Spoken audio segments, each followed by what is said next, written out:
Doctor Yunus Anwar Ibrahim একান্ত বৈঠক জটিলতায় মালয়েশিয়ায় যেতে না পারা কর্মীদের ব্যাপারে দ্রুত ব্যবস্থার আশ্বাস।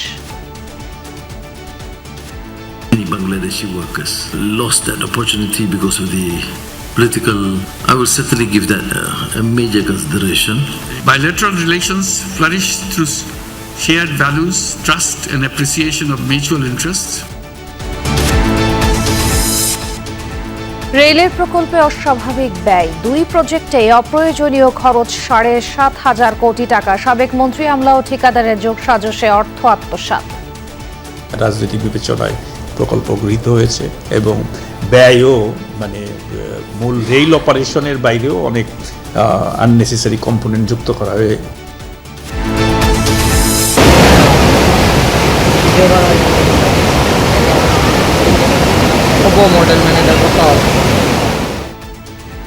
উজানের ঢলে শেরপুরে মহারশির বাঁধে ভাঙন, ডুবল অর্ধশতাধিক গ্রাম, পানিবন্দী মানুষের দুর্ভোগ। সকাল থেকে আমার তো মনে হয় কারবার এখনো চুলাতে আগুন ধরে না। বছর এই অবস্থায় আমরা কষ্ট করি, এই রুটটা যে ভালো করবো তাও করে না। ঘর বাড়ি যা আছে এদিকে ভাঙা গেছে, কেউ এখন আসে নাই। চড়া দামের কারণে ইলিশের নাগাল পাচ্ছে না সাধারণ মানুষ। রাজধানীতে কেজি ২,০০০ টাকা, নিয়ন্ত্রণহীন ডিমের দাম ডজন ১০০। অনেক বেশি মনে হচ্ছে। ইন্ডিয়ায় মাছ না গেলে দাম কম থাকতো। সবকিছুর দামই এমন বেড়ে গেছে যা আমাদের মতো সাধারণ মানুষের ক্রয় ক্ষমতার ঊর্ধ্বে। শিক্ষার্থী রমিজ হত্যা মামলায় ৭ দিনের রিমান্ডের সাবেক খাদ্যমন্ত্রী সাধন চন্দ্র, পৃথক হত্যা মামলায় কৃষক লীগের সভাপতি সমীর চন্দ্রের ৩ দিনের রিমান্ড। ভয়হীন ধর্মচর্চার অধিকার সহ ৮ দফা সম্মিলিত সংখ্যালঘু জোটের ধর্মের ভিত্তিতে নয়, নাগরিক হিসেবে রাষ্ট্রের আচরণ দাবি। লেবাননে ভয়াবহ বিমান হামলায় ২৪ ঘণ্টায় আরও ৩৭ জনের প্রাণহানি। ইসরায়েলে মিসাইল হামলার নতুন ভিডিও প্রকাশ করল ইরান।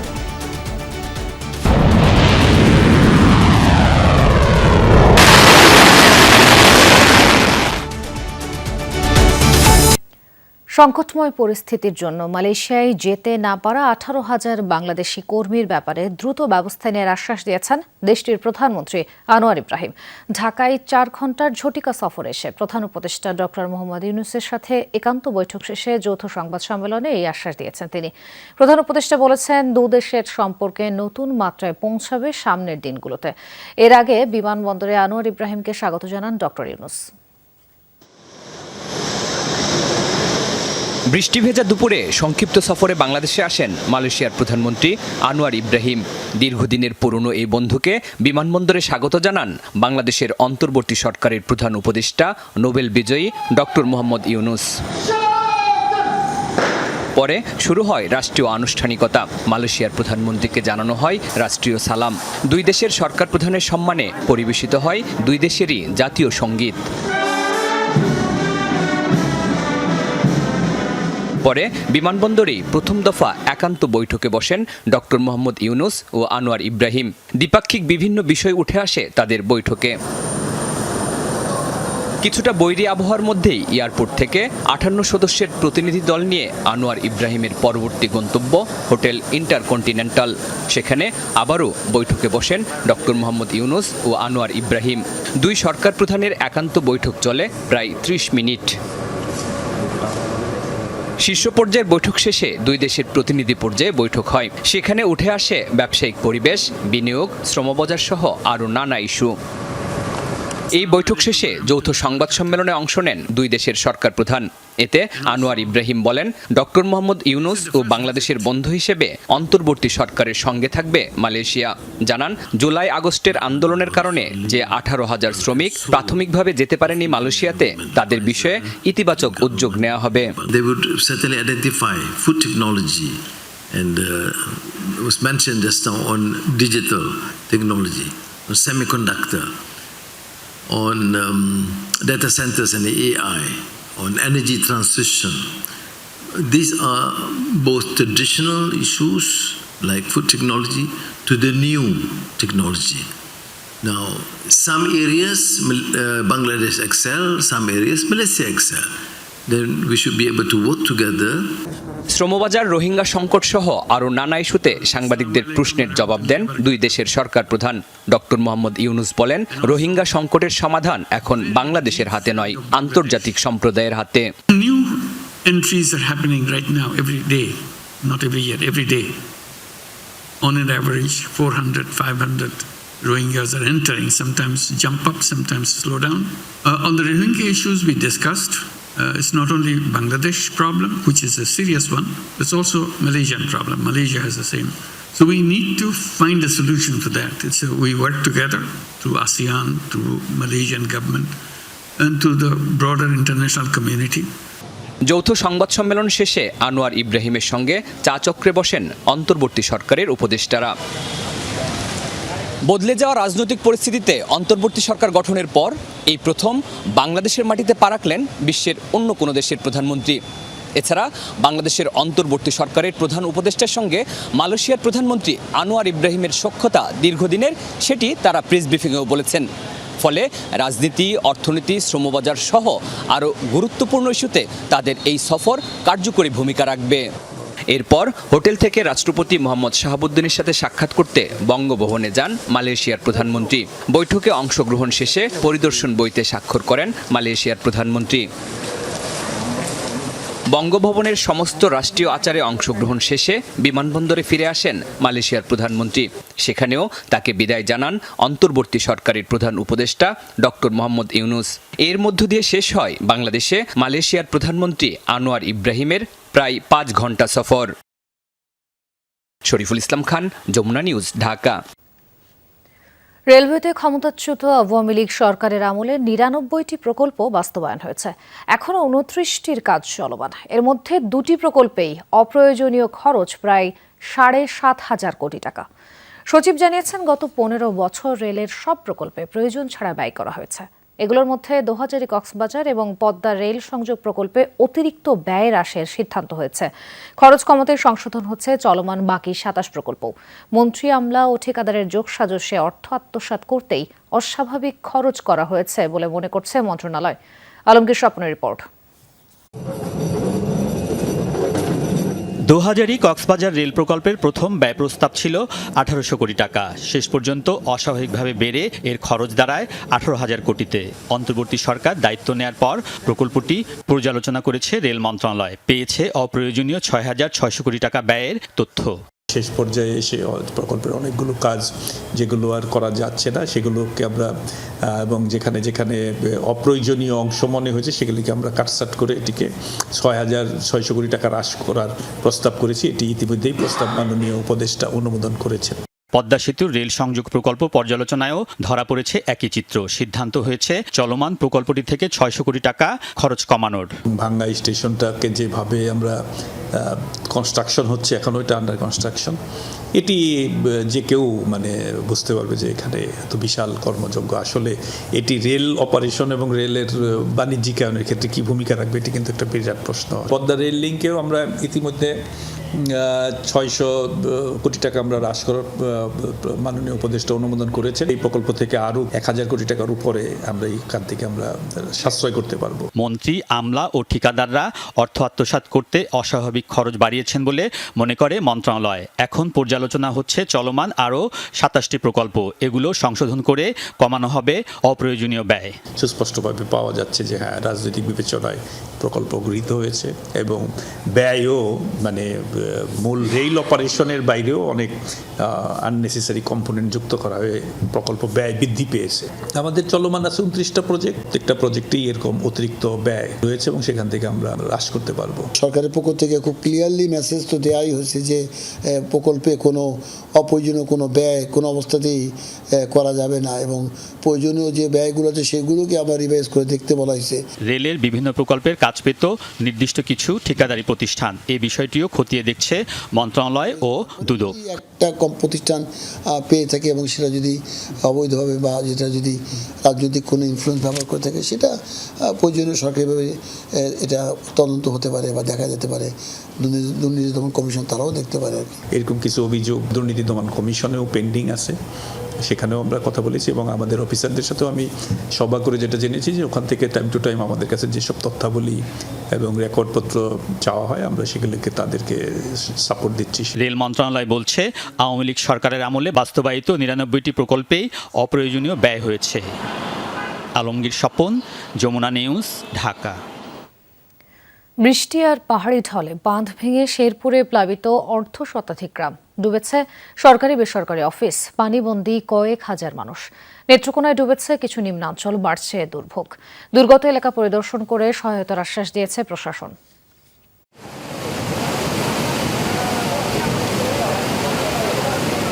পাহাড়ি ঢলের ভয়াবহ রূপ, হুহু করে ভাটিতে নামছে পানি। শেরপুরে মহারশী নদীর বাঁধ ভেঙে প্লাবিত লোকালয়। স্থানীয়রা জানান ৩ দিন ধরেই বৃষ্টির সাথে পাহাড়ি ঢলে বাড়ছিল মহারশীর পানি। শুক্রবার ভেঙে যায় বন্যা নিয়ন্ত্রণ বাঁধের 4টি স্থান।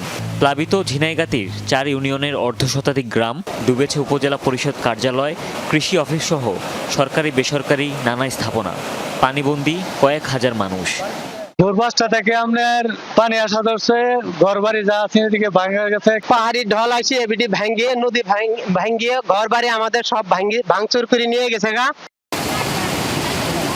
প্রবল এই পানির তোরে উপড়েছে অসংখ্য গাছপালা, ভেসে গেছে বহু মাছের ঘের, ডুবেছে মাঠের পর মাঠ, ফসলের ক্ষেত। সোমেশ্বরীর পানিতেও ডুবেছে কিছু এলাকা, বাড়ছে মানুষের কষ্ট। একটা বছর ভাইসা গেছে গা, এই বছর ওই বছর সামনের বছর ওইটা ভাঙিয়ে গেছে গা, এই 12 বছরও ভাঙছে। আমাদের উত্তরও ভাঙ্গা, দক্ষিণও ভাঙ্গা, মাঝখানে আমরা পড়ছি। এখন পর্যন্ত সকাল থেকে আমার তো মনে হয় কারবার এখনো চুলাতে আগুন ধরে না। এরই মধ্যে দুর্গত এলাকা পরিদর্শন করেছে প্রশাসন, দিয়েছেন সব ধরনের সহায়তার আশ্বাস। বিশেষজ্ঞদের ধারণা দ্রুতই বদলাবে চিত্র। এলাকাগুলোতে ইতিমধ্যে উদ্ধার কার্যক্রম চালাচ্ছি পানিবন্দী মানুষদেরকে, এবং এখনো পর্যন্ত আমরা শুকনো খাবারের ব্যবস্থা করছি। অনেকক্ষণ ধরে অবিরত বৃষ্টিপাত হচ্ছে এবং সেই সাথে পাহাড়ি ঢল, এই দুটি জিনিসের সমন্বিত সমষ্টিগত ফলাফলেই কিন্তু এই আকস্মিক বন্যাটা তৈরি হয়েছে। তবে বৃষ্টিপাত থেমে যাওয়ার সাথে সাথে এ ধরনের বন্যা বা ঢলগুলোর পানি সাধারণত স্থায়ী হওয়ার কথা নয়।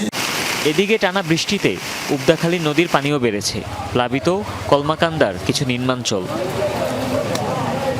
হুমায়ুন রশিদ, যমুনা নিউজ। চলতি সপ্তাহের বৃষ্টিপাতের মধ্যে দিয়েই বিদায় নেবে এবারের বর্ষা মৌসুম। বৃষ্টির সঙ্গে সারা দেশে বজ্রপাত হচ্ছে। আবহাওয়া অফিস জানিয়েছে কয়েকদিনের মধ্যেই শীতের আমেজ শুরু হবে, তবে শীতের প্রকোপ থাকবে না। গত কয়েক বছরের ধারাবাহিকতায় কুয়াশা বেশি পড়বে। শাকিল হাসানের রিপোর্ট। আষাঢ় শ্রাবণের বৃষ্টির ঘাটতি পুষিয়ে দিচ্ছে শরতের টানা বর্ষণ। তাই তো মধ্য আশ্বিনে আকাশ ভেঙে নেমেছে বৃষ্টি। চলতি সপ্তাহে বৃষ্টি পড়ছে থেমে থেমে, সঙ্গে কানে তালা লাগানো বজ্রপাত। শোনা গেছে মৃত্যুর খবরও। দেশের মধ্যাঞ্চলের টাঙ্গাইলে চলতি সপ্তাহে সবচেয়ে বেশি বৃষ্টিপাত হয়েছে। আবহাওয়া অফিস বলছে চলতি সপ্তাহের বৃষ্টিপাতের মধ্য দিয়ে সমাপ্তি ঘটবে এ বছরের বর্ষা মৌসুমের। আমি আরো 3-4 দিন কন্টিনিউ করবে, তারপরে আপনার পশ্চিম অঞ্চল থেকে মৌসুমী বিদায় নেওয়া শুরু করবে এবং এই মাসের 15 তারিখের ভিতরে মোটামুটি মৌসুমী বিদায় নেবে এবং বৃষ্টিও চলে যাবে। খনার বচন বলে অনুবর্ষায় দুনো শীত, অর্থাৎ যে বছর বৃষ্টি বেশি সে বছর শীত কম। আবহাওয়া বিজ্ঞানও বলছে একই কথা, যদিও গেল কয়েক বছর ধরেই কমে এসেছে শীতের প্রকোপ। শুধু কুয়াশার প্রকোপ সূর্যের আলো বাধাগ্রস্ত করবে, তাই তাপমাত্রা কম হবে বলে জানিয়েছে আবহাওয়া অফিস। ডিসেম্বরের দিকে তাপমাত্রা তুলনামূলকভাবে বেশি থাকবে এবং সেক্ষেত্রে যেটা হবে জানুয়ারি যায় আপনার শীতটা পড়বে, তবে যেটা হবে ডেন্স ফগের কারণে দিনে তাপমাত্রা অনেক কমে যাবে ওই সময়। অর্থাৎ শীতকালে তুলনামূলকভাবে কম শীত পড়ার সম্ভাবনা এবারও রয়েছে। জলবায়ুর সঙ্গে ওতপ্রোতভাবে জড়িত দেশের কৃষি ব্যবস্থা। শীতকাল সবজির মৌসুম, সে সময় বৃষ্টি বা কুয়াশা দুটোই সবজি উৎপাদনের জন্য ক্ষতিকর। আবহাওয়া অফিস বলছে গত কয়েক বছরের মতো এবছর শীতেও কুয়াশার প্রকোপ বাড়তে পারে। এতে করে শীতকালীন সবজি উৎপাদন ব্যাহত হওয়ার আশঙ্কা আছে।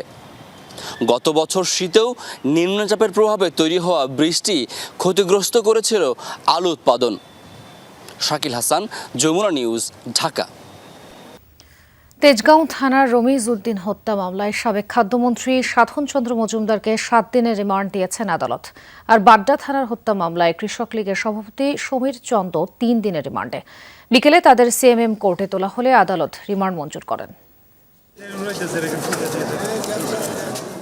আওয়ামী লীগ সরকার খাদ্য ব্যবসায়ী সাধন চন্দ্র মজুমদারকে খাদ্য মন্ত্রণালয়ের দায়িত্ব দেয় শুরু থেকেই এ নিয়ে দেখা দেয় সমালোচনা। তার সময় সিন্ডিকেটের মাধ্যমে ধান, চাল, গমের অস্বাভাবিক দাম বৃদ্ধি পায়। বৃহস্পতিবার রাতে রাজধানীর ভাটারার একটি আবাসিক এলাকা থেকে সাবেক খাদ্যমন্ত্রী সাধন চন্দ্রকে গ্রেফতার করে ডিবি পুলিশ। তবে তাকে ধান চাল সিন্ডিকেটের কারণে নয়, গ্রেফতার করা হয় তেজগাঁও থানার একটি হত্যা মামলায়।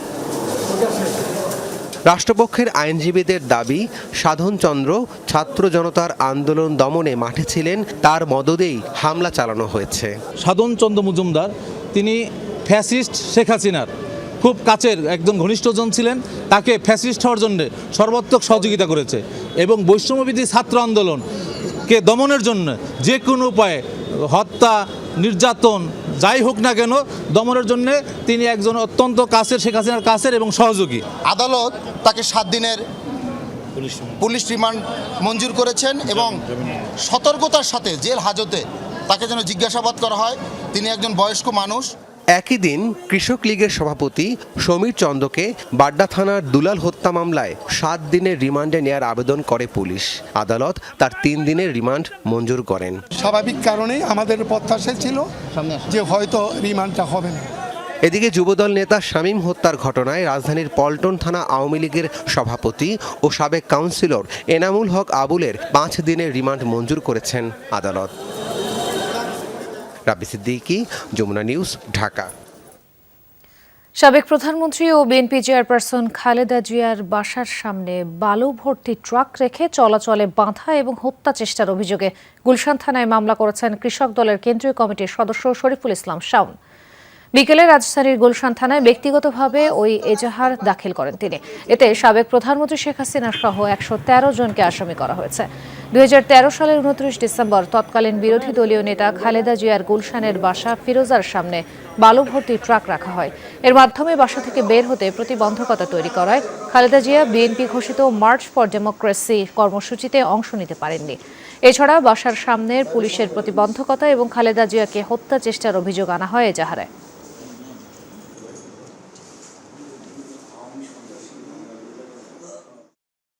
আলু ট্রাক দিয়ে আটকে রাখার পরেই তাকে বাসা থেকে বের হতে দেয় নাই এবং তাকে বিষাক্ত পেপার স্প্রে যেটা নিক্ষেপ করেছিল, যেটা জাতিসংঘের হিউম্যান রাইটস থেকে নিষিদ্ধ করা ছিল, সেই ব্যাপারে আমরা মামলা করতে এসেছি। রাজধানীর মাছের বাজারে চরম অস্বস্তি। যোগান কমার অজুহাতে বেড়েই চলছে দাম। 1 কেজি ওজনের ইলিশের দাম হাঁকা হচ্ছে 2000 টাকা। দোকানিদের দাবি রফতানির প্রভাব পড়ছে স্থানীয় আড়তে। এদিকে ডিমের দাম লাগামহীনভাবে বাড়ছে। সপ্তাহের ব্যবধানে ডজনে 20 টাকা দাম বেড়ে বিক্রি হচ্ছে 180 টাকায়। অসহনীয় হয়ে পড়েছে মাছের বাজার। একদিকে কমছে যোগান, অন্যদিকে বাড়ছে দাম। আগে থেকেই চড়া দামে থাকা মাছের বাজারে চলতি সপ্তাহে অস্থিরতা আরও বেড়েছে। সব ধরনের মাছের দাম কেজিতে বেড়েছে 50 থেকে 60 টাকা। মাঝারি আকারের চাষের রুই কাতলার জন্য গুনতে হচ্ছে 450 থেকে 500 টাকা কেজি। আর নদ নদীর খাল বিলের দেশি মাছের স্বাদ নিতে চাইলে দিতে হবে 800 থেকে 1000 টাকার বেশি। ঝড় বৃষ্টি হইতেছে না, জানলা যাইতে পারে না, মাছ একটু কম, মাছের দাম একটু বাড়ছে। এখন দাম বেশি হলেও কিছু করার নেই, খাওয়া তো লাগবে, বাঁচা তো লাগবে। যে এতটুক আয় আছে ওইটার মধ্যেই খেয়ে বেঁচে থাকতে হবে আর কি। অনেকটা ধরাছোঁয়ার বাইরে ইলিশের বাজার। ভরা মৌসুম, কিন্তু দাম নাগালের বাইরে। 1 কেজি ওজনের ইলিশ মিলছে 1900 থেকে 2000 টাকার বেশি দামে। 700 থেকে 800 গ্রামের ইলিশের জন্য গুনতে হবে 1500 টাকা। বিক্রেতাদের দাবি, ভারতে রপ্তানির প্রভাব পড়েছে সরবরাহ ও দামে। রপ্তানি করলেই যে দাম মানে কমতো বাড়তো, না করলে এমন যে হবে, বাজার নিয়ন্ত্রণ করাটাই আসল। ইন্ডিয়ায় মাছ না গেলে দাম কম থাকতো, তারা গোড়ার থেকে নিয়ে যাচ্ছে 2100-2200 টাকা রেট দিয়ে, কোনো নাই, মানে পুজোই তাদের মাছ লাগবো। সরকারও বাড়াচ্ছে, বিলাকেও বাড়াচ্ছে, র্যাম বাড়াচ্ছে না, তা না হলে মাছ কোথায় যাবে। সপ্তাহের ব্যবধানে আরেক দফা বাড়ল ডিমের দাম। খুচরা পর্যায়ে প্রতি ডজনে বেড়েছে 20 টাকা। পাইকারিতে প্রতি ডজন লাল ডিমের জন্য গুনতে হবে 170, আর খুচরার জন্য দিতে হবে সর্বোচ্চ 180 টাকা পর্যন্ত। খামার এবং পাইকারি পর্যায়ে দাম বাড়ানো হচ্ছে এমন অভিযোগ খুচরা বিক্রেতাদের। ফুটবল না খেলে কালকে আমরা সিনিয়র সিটিজেন, আমরা যদি না খাই তো উইল ডাই টুমরো। আমাদের we have to live to see a better tomorrow. ডিমের দাম আগে ছিল 150 টাকা ডজন, মানে 180 টাকা ডজন। ঠিক আছে, প্রতি ডজনে যদি 30 টাকা বাড়ে তো পাবলিক ডিম খাওয়া লাগবে না, কোনো নিয়ন্ত্রণ নেই বাজার। অনেক বাজার মানে রাত্রে একরকম, দিনে একরকম, সকালে একরকম, মানে আরেক সিন্ডিকেট আরম্ভ হয়ে গেছে। নানা ধরনের নানান কথা কইতাছে। একজন কইতাছে যে বন্যার কারণে সব ফার্ম নষ্ট হয়ে গেছে, ডিম সংকট, দাম বেশি। আরেকজন কইতাছে খাদ্যর দাম বেশি। মাছ ডিমের পাশাপাশি দাম বৃদ্ধির তালিকায় আছে মুরগি। লেয়ার মুরগির দাম 300 টাকা কেজিতে স্থির থাকলেও অস্বস্তি আছে ব্রয়লার মুরগির বাজারে। দুদিনের ব্যবধানে কেজিতে বেড়েছে 20 টাকা। 1 কেজির জন্য গুনতে হবে 210 টাকা। মালের কোনো আমদানি নাই। যে ফার্মগুলোতে মাল আসে সেগুলোতে কোনো উৎপন্ন নাই। উৎপন্ন না হওয়াতে মালের আমদানিটা কম, বিধায় একটু দামটা বাড়ছে। 750 টাকা কেজিতে অপরিবর্তিত আছে গরুর মাংসের দাম, আর খাসির মাংসের স্বাদ নিতে চাইলে দিতে হবে 1100 টাকা। মাসুদুজ্জামান রবিন, যমুনা নিউজ, ঢাকা। মন্দিরে পাহারা নয়, ভয়হীন ধর্মচর্চার অধিকার চেয়েছেন সনাতন ধর্মাবলম্বীরা। বিকেলে কেন্দ্রীয় শহীদ মিনারের সম্মিলিত সংখ্যালঘু জোটের সমাবেশে বক্তারা এ দাবি জানান। বিভিন্ন স্থান থেকে আসা সাধু সন্ন্যাসীরা বলেন, ধর্মের ভিত্তিতে নয়, নাগরিক হিসেবে রাষ্ট্র যেন আচরণ করে। বাঙালি সনাতন ধর্মাবলম্বীদের বড় আয়োজন দুর্গাপূজার আনুষ্ঠানিকতা চলছে। এরই মধ্যে কেন্দ্রীয় শহীদ মিনারে সম্মিলিত সংখ্যালঘু জোট মহাসমাবেশ করে। নিরাপত্তা, স্বাধীনভাবে বসবাস সহ 8 দফা দাবি জানানো হয়। প্রধান উপদেষ্টা আমাদের কিছু প্রতিনিধিকে ডেকে নিয়েছে, কিন্তু ডেকে নেওয়ার পরে তারা বলেছে যে আমরা বিবেচনা করে দেখব, কিন্তু তারপরে তারা আমাদের কোনো দাবি রাখেনি। আমরা যারা হিন্দু, আমাদের আওয়ামী লীগ বলে একটা ট্যাগ লাগানো হয়, অথবা আমরাই ভারতের দালাল না, আমরা এই দেশের ভূমিপুত্র। হিন্দুদের সংখ্যালঘুদের উপর ঘর বাড়ি ভাঙচুর, মঠ মন্দির ভাঙচুর হয়েছে, তার একটা বিচারও হয় নাই। তাই আমরা আশ্বাস চাচ্ছি না, আমরা চাচ্ছি আমাদের অধিকার। অনুষ্ঠানে সারা দেশ থেকে আসা সাধু সন্ন্যাসীরাও বক্তব্য দেন। তাদের অভিযোগ, সকল সরকারের সময় তাদের উপর নির্যাতন চালানো হয়। এ থেকে রক্ষা চান তারা। একবার 71 স্বাধীন হয়েছে, আবার এখন নাকি স্বাধীনের কথা শুনছি। কিন্তু যদি স্বাধীন হয়ে থাকে, হিন্দু কেন পরাধীন? পীড়ন বন্ধ করা, এটাই আমাদের সনাতনী দাবি। আমাদের যে হিন্দু উপদেষ্টা হলো, আজ পর্যন্ত কোনো মন্দির পরিদর্শনে যায়নি, কোনো ক্ষতিগ্রস্তের পাশে দাঁড়ায়নি, হিন্দুদের স্বার্থে, সংখ্যালঘুদের স্বার্থে কোনো বক্তব্য দেয়নি। 5 আগস্ট শেখ হাসিনা সরকারের পতনের পর সংখ্যালঘুরা নিরাপত্তা চেয়ে লাগাতার আন্দোলন করছেন। প্রধান উপদেষ্টার সাথেও দেখা করেছেন তারা। তাদের অভিযোগ, এখনও যথেষ্ট নিরাপত্তা উদ্যোগ নেওয়া হয়নি। নুনবী সরকার, যমুনা নিউজ, ঢাকা।